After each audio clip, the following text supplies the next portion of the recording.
सजनों, इस महान लक्ष्य के आगे कोई दुख नजर नहीं आता। भगवान स्वयं अपने जीवन में कष्ट उठाने को तैयार हो जाते हैं, लेकिन धर्म स्थापना के लिए जो भी कुछ करना पड़े उसके लिए प्रभु सदैव कटिबद्ध रहते हैं। चाहे अपने भक्तों से उन्हें वियोग क्यों ना सहना पड़े। ऐसा नहीं है कि यदि भक्त भगवान से जुदा हुआ है, अलग हुआ है, अपने आराध्य अपने इष्ट से विलग हुआ है, तो केवल मात्र वेदना भक्त के हृदय में है। नहीं, कन्हैया भी बाबा को यही समझा रही है। बाबा, आप क्या सोचते हैं उस वृंदावन और वृंदावन के उन समस्त अपने प्रिय जनों को छोड़कर मैं आनंदित रहूंगा? नहीं बाबा, मेरी वेदना तो मेरी संग साझा करने वाला भी कोई नहीं है। उन गोपियों को जाकर कहना, क्योंकि वो लाना दिए बगैर रहेगी नहीं आपके कृष्ण को, लेकिन उन्हें जाकर कहना कि कृष्ण भी उनका स्मरण करता है, केवल मात्र उन्होंने ही मुझसे प्रेम नहीं किया, अरे मैंने तो उनसे बढ़कर प्रेम उनसे किया है। मेरी वेदना को कौन साझा करेगा? मेरी वेदना को मुझसे कौन बांटेगा?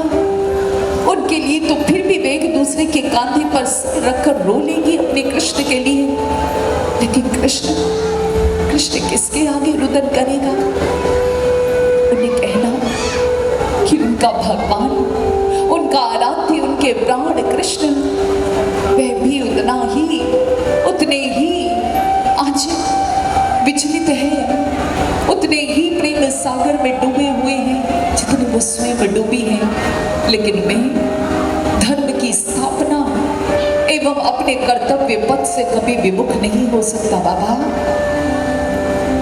सजनों, भक्त के पास तो फिर भी अपने भगवान के चरण, भगवान की याद, भगवान की गोद, भगवान का आंचल होता है रोने के लिए, लेकिन भगवान तो सदैव अकेला रह जाता है। आराध्य तो सदा अकेले रह जाते हैं।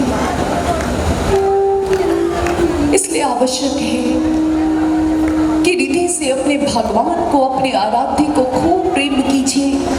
यही उनकी शक्ति बनती है, यही उनकी लक्ष्य सिद्धि में उनके संग बढ़ती है। उनके कर्तव्य पथ में सहयोगी होना, यही अपने आराध्य से सबसे ज्यादा प्रेम करने समान है। उनके कर्तव्य में, उनके कर्तव्य यज्ञ में अपनी आहुति प्रदान कर देना, यही सबसे बड़ी सेवा है। वृंदावन निवासियों ने भी ये सेवा स्वीकार की और कृष्ण विहीन वृंदावन हो गया और मथुरा में हमारे कन्हैया बसने लगे। कहते हैं उग्रसेन जी को तदुपरांत कारागार से मुक्त किया गया और हमारे प्रभु ने उग्रसेन जी को राजगद्दी पर आरूढ़ कर दिया, राज सिंहासन पर बिठाया, पुनः राजा घोषित कर दिया। समय की गति बढ़ रही है और इधर हमारे प्रभु वह अपने माता पिता, जो वास्तविक माता पिता थे, माता देवकी एवं वसुदेव जी, उन दोनों के वात्सल्य को प्राप्त करते हुए उम्र के पड़ाव चढ़ने लगे। तदुपरांत प्रभु शिक्षित एवं दीक्षित होने के लिए संदीपनी मुनि के आश्रम में भी प्रवेश को प्राप्त करते हैं।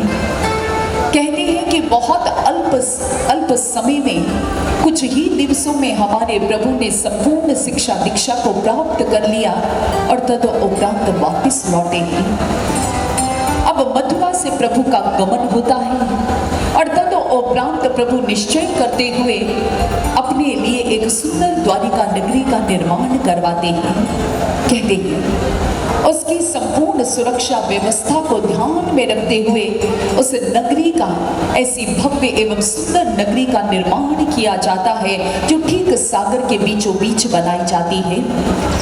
सागर की लहरों की एक बहुत कड़ी सुरक्षा वहां पर है और संग ही संग श्री कृष्ण ने आज एक सशक्त सेना का भी निर्माण कर दिया है।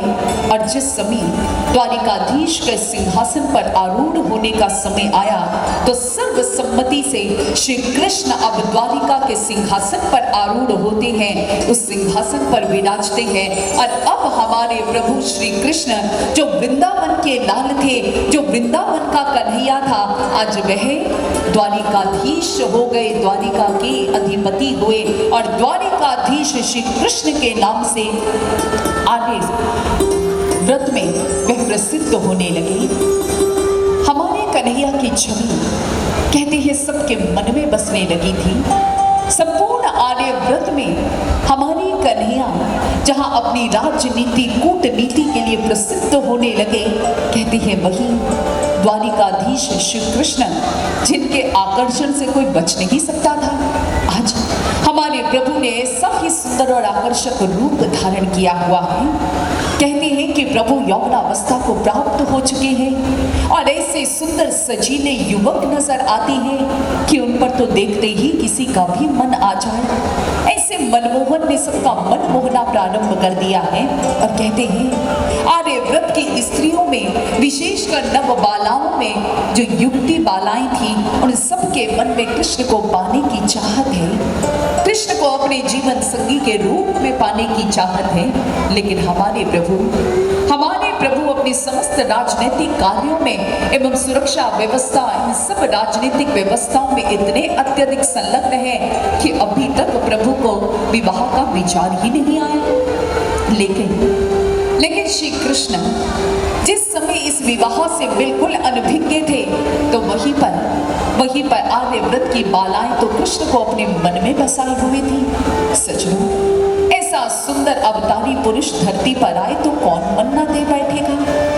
अरे यही तो वो कृष्ण है जिसने इस धरा से जाने के बाद भी, द्वापर के पश्चात भी अपनी सुंदर मोहिनी मूरत से कलयुग में आने वाली मीरा का मन मोह लिया। मीरा भी छोटी सी आयु में कृष्ण के स्वरूप को क्या देखती है, अरे मन दे बैठी, मन हार बैठी। ऐसे है हमारे कन्हैया का स्वरूप, ऐसी सुंदर छबीली छवि है हमारे प्रभु की, ऐसा सुंदर रूप सौंदर्य है हमारे प्रभु का। मोर मुकुट धारण किए हुए हमारे नारायण, पीतांबर लहलहाता पीतांबर धारण किए हुए हमारे प्रभु, अधरों पर मधुर विश्व मोहिनी मुस्कान और वही अधरों पर सजी कन्हैया की बंसी, क्या रूप है हमारे प्रभु का।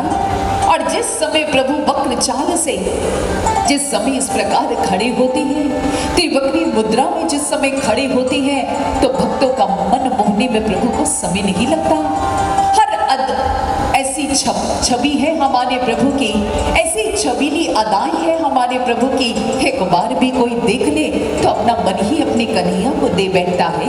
इसीलिए हमारे भक्तों ने, हमारे संतों ने अपने कन्हैया को जब जब देखा अपना मन ही हार बैठे। कहते हैं श्री कृष्ण इस धरती पर एक ऐसे सुंदर मनमोहक अवतार बनकर आए थे जिनके रूप माधुरी से आकर्षित हुए बगैर कोई रह ना पाता था।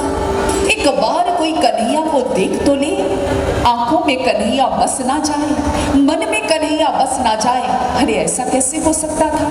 इतनी प्यारी छवि है हमारे प्रभु की कि देखते देखते ही मानो प्राण निकल जाए। भक्तों की तो ऐसी ही इच्छा रहती है। वृंदावन की गलियों में आज भी सजनों, कुंज गलियों में आज भी हमारे छोटे से सजीले कन्हैया खेलते से जान पड़ते हैं। आज भी सुंदर जब प्रभु की सूरत का, मूरत का कोई दीदार करता है, अरे वो कैसे अपना मन ना हार बैठे, कैसे हमारा मन हमारे कन्हैया को प्राप्त ना हो, क्योंकि हमारे प्रभु की छवि है ही इतनी सुंदर, हमारे कन्हैया की छवि है ही इतनी सुंदर। और कहते हैं संपूर्ण आर्य व्रत में जहाँ कन्हैया की नीतियाँ ये चर्चा का विषय बनी हुई थी, तो वही हमारे प्रभु का रूप सौंदर्य भी सबके लिए चर्चा का विषय था। और जब जब देवकी माँ अपने कन्हैया के विषय में ये बातें सुना करती, अपने कृष्ण के पुत्र के बारे में ये बातें सुना करती, तो कहते हैं आते जाते अपने कन्हैया के कपोलों पर सुंदर सा काला टीका लगा दिया करती। जैसे ही कन्हैया देखते, जैसे ही हमारे प्रभु देखते, माँ का ऐसा वात्सल्य तो खिलखिलाकर हंसने लगते, कहने लगते, अरे भैया अब मैं बड़ा हो गया हूँ, अब मुझे किसकी नजर लगने वाली है जो ऐसे काला टीका लगाती रहती हो। जैसे ही देव की मैया ने सुना, कहने लगी, कि मेरे लाल, बाल्य अवस्था में तो तुझ पर अपना प्रेम अपना वात्सल्य ना लुटा पाए, लेकिन